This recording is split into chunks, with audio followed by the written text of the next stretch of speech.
कैसे एक साधारण आदमी पूरी दुनिया के लिए सबसे बड़ा खतरा बन गया।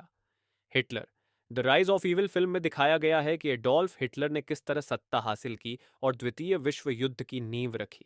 इस ऐतिहासिक फिल्म की पूरी कहानी हिंदी जानने के लिए वीडियो अंत तक देखें। कागज पर हल्का सा घुमाया और एक ऐसा लोगो बना डाला जिससे यहूदी कांप उठे। लेकिन उसे जरा भी अंदाजा नहीं था कि वह जो कभी एक सड़क पर भूखा नंगा भिखारी था आखिरकार जर्मन साम्राज्य का सुपर फ्यूहरर बन जाएगा और अपने कट्टर प्रशंसकों की टोली के साथ यूरोप पर छा जाएगा। 14 देशों ने मिलकर दूसरी विश्व युद्ध का पर्दा उठाया और यह घोषणा की कि वे यहूदियों को धरती से साफ कर देंगे। लेकिन इसके परिणाम स्वरूप दुनिया की सबसे बड़ी बर्बादी की फैक्ट्री छोड़ गए। वह एक समय सड़क पर भीख मांगने वाला था, लेकिन फिर विश्व के तानाशाह के रूप में उभरा, एडोल्फ हिटलर। पर शायद आप यह नहीं जानते कि यह प्रभावशाली व्यक्ति मिडिल स्कूल का सर्टिफिकेट तक नहीं ले पाया और उसका जीवन एक जुनून और उन्माद से भरी यात्रा की तरह था। 1889 में 20 अप्रैल को 18:30 पर हिटलर का जन्म ऑस्ट्रिया के एक छोटे होटल में हुआ था जिसका नाम होमे था। वह ऑस्ट्रिया हंगरी साम्राज्य के एक कस्टम कर्मचारी की तीसरी शादी से तीसरे बच्चे के रूप में पैदा हुआ था। बचपन में हिटलर का सपना था कि वह बड़ा होकर एक पादरी बने, जबकि उसके पिता चाहते थे कि वह एक सरकारी कर्मचारी बने, लेकिन ये हिटलर बिल्कुल नहीं करना चाहता था। विद्रोही स्वभाव का नतीजा ये था कि हिटलर ने स्कूल में पढ़ाई पर ध्यान देना बंद कर दिया। इसी बीच हिटलर के मन में एक चित्रकार बनने की इच्छा जागी, लेकिन भाग्य ने उसका साथ नहीं दिया। सन 1907 और 1908 में उसे 2 बार वियना के कला अकादमी द्वारा अस्वीकृत कर दिया गया। उनके माता पिता की मृत्यु ने न केवल हिटलर को मानसिक आघात पहुंचाया, बल्कि इसके साथ ही जीवन भी धीरे धीरे कठिन होता गया। बाद में उन्हें वियना की सड़कों पर भिक्षा मांगने के लिए मजबूर होना पड़ा। ऑस्ट्रिया हंगरी साम्राज्य की बढ़ती नीति से बचने के लिए 1913 में वो जर्मन शहर म्यूनिक भाग गए। उस समय जर्मनी पहले से ही आर्थिक मंदी में था, जनजीवन अस्त व्यस्त था और उन्होंने नौकरी न मिल पाने का कारण यहूदी लोगों को ठहराया। यहाँ से स्वार्थी उसके मन में यहूदियों से घृणा का बीज जड़ पकड़ने और बढ़ने लगा। इसके बाद वह एक राष्ट्रवादी और यहूदी विरोधी उन्मादी बन गया। 1914 के अगस्त में प्रथम विश्व युद्ध छिड़ गया। हिटलर ने जर्मनी के बावेरियन रिजर्व इन्फेंट्री रेजिमेंट के 16वें रेजिमेंट में स्वेच्छा से भाग लिया और पश्चिमी मोर्चे पर अंग्रेजों और फ्रांसीसियों के साथ युद्ध किया। उसने पहले इप्रेस की पहली लड़ाई और सोम नदी की लड़ाई में भाग लिया। लास युद्ध 1917 में उसे संदेशवाहक से ऊपर के सैनिक के रूप में पदोन्नत किया गया। युद्ध में बहादुरी से एक प्रथम श्रेणी आयरन क्रॉस पदक और एक द्वितीय श्रेणी आयरन क्रॉस पदक प्राप्त किया। 1918 के अक्टूबर 14 को विल्बिक गांव के पास हिटलर विषाक्त द्रव हमले से अल्पकालिक अंधा हो गया। इस दौरान आराम करते हुए जर्मनी ने मित्र देशों के दुश्मनों के सामने आत्मसमर्पण की घोषणा की। इस समाचार को सुनकर युद्ध में दुश्मन को मारने की तैयारी कर रहे हिटलर लगभग बेहोश हो गए। हालांकि इससे हिटलर के अंदर की जोश नहीं बुझी। 1919 के सितंबर में हिटलर को सेना के राजनीतिक विभाग से एक आदेश मिला, जिसमें उसे एक छोटे राजनीतिक दल, जिसे जर्मन वर्कर्स पार्टी कहा जाता था, की जांच करने के लिए कहा गया। लेकिन उसे यह पता नहीं था कि इससे उसका जीवन बदल जाएगा। इसी तरह हिटलर ने जासूस के रूप में इस जर्मन वर्कर्स पार्टी, जिसमें तब केवल 54 सदस्य थे, से पहली बार मुलाकात की। हालांकि जब वह इस छोटे दल की बैठक में भाषण सुन रहे थे, तब हिटलर ने खुलेआम पार्टी अध्यक्ष के भाषण को रोक दिया और तुरंत विरोध जताया। इससे सभी उपस्थित लोगों का ध्यान और रुचि तुरंत उनकी ओर आकर्षित हो गई। हालांकि 2 दिन बाद हैरानी भरे भाव से हिटलर को जर्मन वर्कर्स पार्टी का एक पोस्ट कार्ड मिला, जिसमें उसे पार्टी में शामिल होने का निमंत्रण था। लेकिन हिटलर ने महसूस किया कि इतनी आसानी से पार्टी में शामिल होना थोड़ा जल्दबाजी थी। गहन सोच विचार और गुप्त निरीक्षण के बाद उन्होंने इस पार्टी के 96वें सदस्य के रूप में शामिल होने का निर्णय लिया और पार्टी के अध्यक्ष मंडल के 7वें सदस्य बने। इस प्रकार उन्होंने अपने जीवन में सबसे निर्णायक कदम उठाया। हिटलर के जर्मन वर्कर्स पार्टी में शामिल होने के बाद वे स्काउट के अपने कर्तव्यों को निभाते हुए पूरे जोश के साथ जर्मन वर्कर्स पार्टी के काम में जुट गए। उन्होंने कई प्रकार के सामाजिक संबंधों में भाग लिया, राष्ट्रवादी म्यूनिक ऑब्जर्वर में पार्टी के विज्ञापन प्रकाशित किए, जनसभाओं का आयोजन किया और भाषण दिए, खुद का प्रचार किया और पार्टी के प्रभाव को बढ़ाने के लिए पूरी कोशिश की।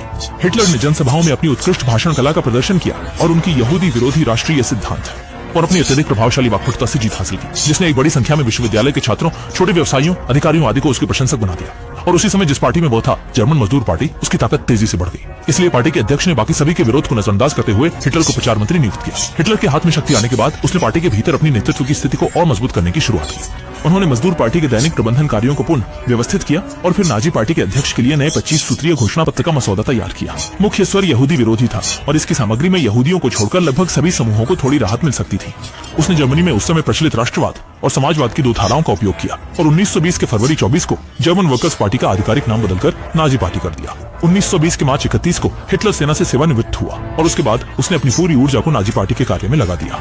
अंततः उन्होंने पार्टी का ध्वज और प्रतीक तैयार किया और प्रायोजकों के समर्थन से म्यूनिक के पीपल्स ऑब्जर्वर अखबार को खरीद लिया, जिससे पार्टी का अपना आधिकारिक अखबार बन गया। इस दौरान कई लोग जो हिटलर के ज्ञान, साहस और आश्चर्यजनक वक्तृत्व कला से प्रभावित थे, पार्टी की सदस्यता में शामिल हो गए, जिसने नाजी पार्टी की ताकत को अचानक से बढ़ा दिया। 1921 के जुलाई में हिटलर बर्लिन गया ताकि जर्मनी के उत्तरी हिस्से के राष्ट्रवादियों के साथ संबंध स्थापित कर सके और नाजी विरोधी यहूदी आंदोलन को पूरे देश में फैला सके। इस समय नाजी पार्टी के भीतर कुछ लोग उनके नेतृत्व का विरोध करने लगे और विभाजन होने लगा। विभिन्न आवाजें। हिटलर तुरंत म्यूनिख लौट आया और नाजी पार्टी से बाहर निकलने की धमकी देकर नाजी पार्टी को उसे नेता के रूप में स्वीकार करने के लिए मजबूर किया, जिससे उसे सब कुछ नियंत्रित करने की शक्ति मिल सके। उसने पार्टी संविधान में संशोधन भी किया, पार्टी की समिति को समाप्त कर दिया, चुनाव प्रणाली को खत्म कर दिया, नेता सिद्धांत की स्थापना की और तानाशाही शासन का विकास किया। हालांकि जब हिटलर सफलता के शिखर पर था, तब उसने अपने जीवन का पहला संकट देखा। 1923 के नवंबर 8 को वो इतालवी तानाशाह मुसोलिनी का अनुकरण करने के लिए एकमत था। सोवियत संघ का समर्थन प्राप्त करने के बाद हिटलर ने तेजी से अपनी सरकारी सेना का गठन किया और सोवियत शासन के कानून को रद्द करने की घोषणा की तथा बर्लिन की ओर कूच करने की योजना बनाई, ताकि वो अपनी तानाशाही शासन स्थापित कर सके। लेकिन खुफिया जानकारी के पहले ही लीक हो जाने के कारण आगे बढ़ते समय उन्हें सरकारी सेना के घेरे में आना पड़ा। सरकारी सेना की चेतावनी की अनदेखी करते हुए हिटलर अन्य फलकर्ताओं के साथ हाथ में हाथ डालकर बलपूर्वक बाहर निकलने की कोशिश करता रहा। तब सरकार की सेना ने बेरहमी से कुचल दिया और अंततः यह असफलता में समाप्त हुआ। बाद में सरकार ने नाजी पार्टी पर प्रतिबंध लगाने का आदेश दिया और नाजी पार्टी को बंद कर दिया। हिटलर भी घायल होने के बाद जेल में डाल दिया गया और उनकी जिंदगी का सबसे अंधकारमय समय शुरू हुआ। लेकिन हिटलर इससे नहीं गिरे, बल्कि हर असफलता के बाद और अधिक साहसी हो गए। किसी ने सोचा भी नहीं था कि मुकदमे के दौरान हिटलर ने वास्तव में कोर्ट रूम को अपने भाषण के मंच में बदल दिया और उनकी शानदार दलीलों ने वहां के दर्शकों को इस कदर प्रभावित किया कि वे तालियों के साथ उनका समर्थन करने लगे। यहाँ तक कि जज भी उनकी प्रस्तुति को बीच में रोकने की हिम्मत नहीं जुटा सके।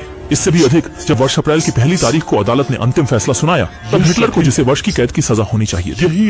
जिससे हैरानी होती है वो ये है कि जेल पहुंचने पर हिटलर को न केवल एकल कक्ष और सचिव दिया गया, बल्कि जेल ने उसे एक पिछवाड़ा भी विशेष रूप से दिया ताकि वह किसी से भी मिल सके। यह तो कहीं से सजा काटने जैसा नहीं था, बल्कि स्पष्ट रूप से छुट्टी मनाने जैसा था। लेकिन जेल के भीतर भी हिटलर के पास प्रशंसकों की कमी नहीं थी। उसकी उस राष्ट्रवादी यहूदी विरोधी थ्योरी का पालन करते हुए जेल के कैदियों को दिन भर जैसे जोश में भर देता था। 1924 के दिसंबर महीने की 20 तारीख को हिटलर ने अपनी सजा पूरी की और सफलतापूर्वक जेल से रिहा हो गया। पिछली बार की तख्तापलट की त्रासदीपूर्ण सीख लेने के बाद हिटलर ने कानून के रास्ते जाकर पार्टी छोड़ने वाले सदस्यों को धीरे धीरे पुनर्गठित करना शुरू किया, ताकि अंततः राष्ट्रपति का चुनाव जीता जा सके। इसी दौरान काफी कठिनाइयों के बाद हिटलर ने स्टोर्मट्रूपर्स को पुनर्गठित किया, जो अब लाखों सदस्यों वाला एक सशस्त्र संगठन बन गया था। इसका कार्य था उन दलों की सभाओं को सुरक्षा देना, अन्य दलों की सभाओं में बाधा डालना और विरोधियों को धमकाना। इसके तुरंत बाद वो मीडिया के माध्यम से बड़े पैमाने पर वोट खींचने लगे। हालांकि इच्छा के खिलाफ होकर समाजवादी लोकतंत्र का प्रतिनिधित्व करने वाले नए नाम रोदेनबर्ग सफलतापूर्वक नए राष्ट्रपति के रूप में चुने गए, जबकि हिटलर को केवल 30% वोट मिले। इसके बावजूद हिटलर जरा भी निराश नहीं थे, क्योंकि उनके दृष्टिकोण में वर्तमान प्रभावशीलता के साथ जब नए राष्ट्रपति रोदेनबर्ग सत्ता में आए तो उन्हें स्वयं को साम्राज्य का दूसरा प्रमुख व्यक्ति यानी प्रधानमंत्री बनाने के अलावा अन्य कोई विकल्प नहीं था। परंतु बात विपरीत हो गई। हिंडनबर्ग ने हिटलर को केवल एक मामूली पद दिया, जिससे हिटलर बेहद असंतुष्ट हुआ और उसने अपने अनुयायियों को संसद में अराजकता फैलाने के लिए कह दिया, ताकि बैठक के दौरान सब भाग जाए। एक साथ मतलब ये है कि अगर मुझे प्रधानमंत्री नहीं बनने देंगे तो सामान्य काम की उम्मीद न करें। समय जल्दी बीता और जुलाई 31 के चुनाव में नाजी पार्टी ने केवल इतनी सीटें जीती, लेकिन जर्मनी की सबसे बड़ी पार्टी बन गई। इससे राष्ट्रपति का रक्तचाप भड़क उठा और अंततः हिटलर को जर्मनी का दूसरा सबसे महत्वपूर्ण व्यक्ति नियुक्त करना पड़ा। हिटलर के जर्मनी का प्रधानमंत्री बनने के बाद उसने वादा किया कि जर्मनी के प्रत्येक परिवार की खाने की मेज पर दूध और रोटी होगी, और नाजी जर्मनी के शुरुआती दौर में उसका वादा भी पूरा हुआ। बहुत जल्दी हासिल किया, जिससे अधिक जन समर्थन और समर्थन मिला। 1933 के फरवरी के 27 तारीख को हिटलर ने स्वयं भी संसद में आगजनी की साजिश रची और इसके लिए प्रतिस्पर्धी सहयोगियों की राष्ट्रीय पार्टी को दोषी ठहराया। उद्योग, जिससे राजनीतिक विरोधियों का सफाया हो सके। इसके तुरंत बाद नाजी पार्टी के अलावा सभी दलों को समाप्त कर दिया गया और नाजी पार्टी का एक दलीय तानाशाही स्थापित कर दिया गया। सन 1934 में राष्ट्रपति हिंडनबर्ग का निधन हो गया। हिटलर ने संसद को नियंत्रित करते हुए राष्ट्रपति और चांसलर के दोनों पदों को एक में मिलाने की घोषणा की और स्वयं को जर्मन साम्राज्य का नेता घोषित किया। इसके बाद हिटलर को जर्मन सैन्य और राजनीतिक सर्वोच्च शासन का अधिकार मिल गया। साथ ही पहली विश्व युद्ध के बाद जर्मनी पर लगाए गए सैन्य प्रतिबंधों को तोड़कर उसने सैन्य शक्ति को बहाल करना शुरू किया, सैन्य विस्तार और तैयारी में तेजी लाई। इसके बाद जर्मन तृतीय साम्राज्य का विदेशी